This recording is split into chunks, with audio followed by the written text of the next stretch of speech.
Hey guys, welcome back to Kareem in My English. I have a question for you. How often do you go out to eat? Once a month? 2 times a month? Every day? Well, in New York, restaurants are pretty expensive. So for me, I'll probably go out maybe once or twice a month. My next question. Have you ever tried to use English to order food at a restaurant? I know firsthand ordering food at a restaurant in a different language isn't easy, especially in English, because we often use phrases and phrasal verbs that you might not know. In this video, we're going to learn several useful phrasal verbs and expressions we can use in a restaurant.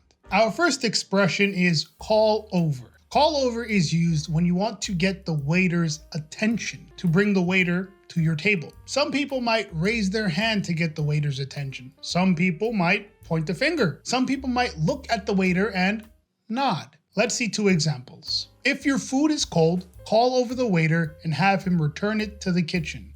We need more napkins. Can you call over the waiter and have him bring us some? Our next phrasal verb is top off, which means to fill your cup or glass or your drink to the top. Top off is used in the situation where you already have something to drink, but you want the glass to be refilled. Here are 2 examples. The waiter will top off your water during the meal. Let's ask the bartender to top off our drinks before we go to our table. Our next phrasal verb is bring out. Bring out is something a waiter does, which is to deliver food from the kitchen to the customer's table. Here are 2 examples. Our waiter is going to bring out the appetizers before our main course. We asked the waiter to bring out the dessert after our meal. Our next phrasal verb is a great one. Pick at. Pick at is something we normally do when we're not hungry or probably don't enjoy our food. When we pick at our food, we touch or play with it using our fork or spoon instead of, eating it. Here are 2 examples. Most children will pick at their vegetables and eat everything else. She spent the whole meal picking at her dinner. Did she not like it, or was she not hungry? Our next phrasal verb is a bit of a unique one. Wolf down. To wolf down means to eat your food quickly. Don't chew, just swallow it all. Someone who is incredibly hungry might wolf down their food. They eat it incredibly fast and probably with large bites. Fancy restaurants prefer you to savor the food, enjoy it, rather than wolf it down. The workers were forced to wolf down their meal so they wouldn't be late for the meeting.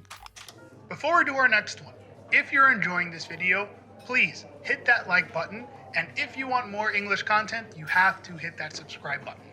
Now, back to our meal. You might hear some Americans say before a meal, dig in. Dig into means to eat or start eating some food. It's not equal to bon appetit.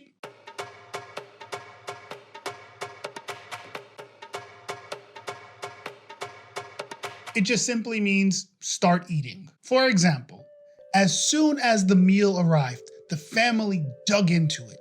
It's considered rude to dig into your meal before everyone has theirs. And our final phrasal verb, wrap up. You'll hear wrap up at the end of a meal when you have food left and you want to take it home. And this is food you typically haven't finished eating.